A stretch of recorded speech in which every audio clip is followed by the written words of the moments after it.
Алтан бүлэг чөлөөт бүс нь Аз Европыг олбсон олон улсын тээвэр логистикийн төв бөгөөд Азийн хурдны AH3 замын зангилаа хэсэгт оршдог юм.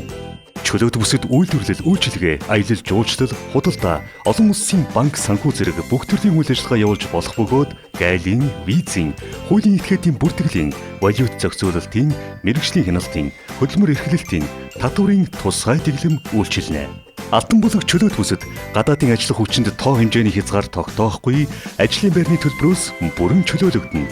Мөн түнчлэн үл хөдлөх хэд хөрөнгө, газрын төлбөрийн болон бусад албан татварын хөнгөлөлт, чөлөөлөлт үзүүлж хөрөнгө оруулалтын таатай орчинг бүрдүүлнэ.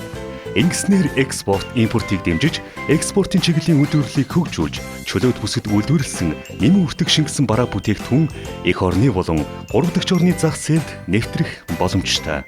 Алтан бүлэг чөлөөт бүсийн хөгжлийн ерөнхий төлөвлөгөөний дагуу 2004-өөс 2012 онуудад 26.5 тэрбум төгрөгийн улсын төсвийн хөрөнгө оруулалтаар чөлөөт бүсийн сайжруулсан шорон автозамын ажил, цахилгаан дамжуулах агаарын төр шугам, бүсийн цэвэр усан хангамж, ариутгах татваргын шугам сүлжээ, уярын хамгаалтын далан сууг зэрэг эд бүтцийн ажлууд хийгдсэн.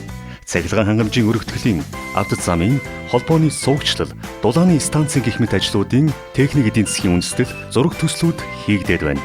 Эдийн засгийн коридор хөтөлбөрийн хүрээнд Алтан бүлэг замын үд чөлөөт бүсүүдийг олон улсын AH3 автозамтай, олон улсын төмөр замын төв коридортой холбох, мөн бүтээн байгуулалтын 2 дугаар үе шат руу шилжих бэлтгэл ажлуудыг хангаад байна.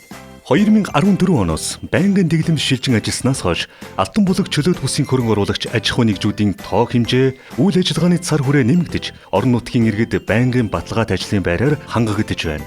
Үйлдвэрлэл, үйлчлэгээ болон тавилга, хүнс, гэр ахуй, гоо сайхны бараа бүтээгдэхүүн, спортын хувцас хэрэглэл зэрэг худалдааны чиглэлээр байнгын үйл ажиллагаа явагдаж байгаа бөгөөд бараа эргэлт, бүсээр нэвтэрсэн зорчигч, тээврийн хэрэгслийн статистик тоон үзүүлэлт жилээс жилд өсөж байна.